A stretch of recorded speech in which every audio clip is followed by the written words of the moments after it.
If you think that cutting up lumber means you have to know how to use power tools, you're a little wrong about that. I'll show you why, coming right up. Knock, knock. Who's there? ToolGirl.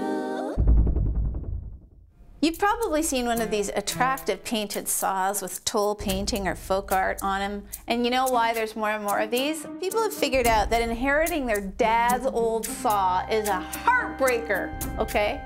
A heartbreaker, because it's hard to use, especially if it's rusted out. Like, for example, my dad's saw. It's really long. If you look at it closely, the teeth are pointing in a forward direction. This baby cuts on the push stroke. That means the blade has to be fairly thick so that it won't balk and bind as you push it through the wood. So when you want to get it started, you start at the heel of the saw and pull it toward you to score the kerf. If you try to start cutting on a push stroke, this is what happens. Okay, and a lot of people just give up there. They just give right up, right there. Get a score going, and then you can start sawing, and don't rush it.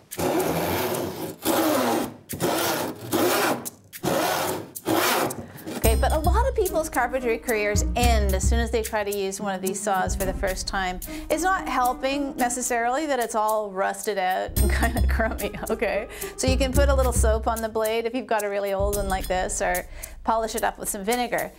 There is a new way of thinking about sawing, and the Japanese came up with it, and what they did was they said, well, let's point the teeth backwards so that the saw cuts on the pull stroke instead of the push stroke. And that way we can have a very flexible, lightweight blade that makes a very narrow curve.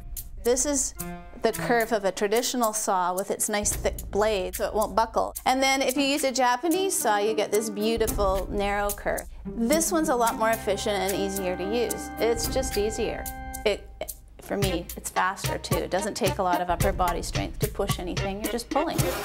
So you start with just a nice little scoring motion, and then off you go.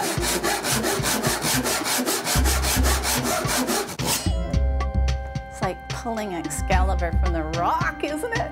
Okay, so this, honestly, if you're a beginner to hand tools, this is the most elegant little saw you're ever going to run into.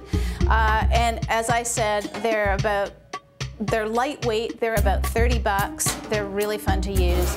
If you're completely a traditionalist and you don't want to change to a Japanese saw, get yourself one of the Stanley shortcut saws for just rough and ready work. The teeth are quite aggressive and they're a little bit splayed so that they keep the kerf nice and open. And off you go. So it's fast, they're both fast, but honestly, this is just a way more elegant way to cut up wood. ToolGirl.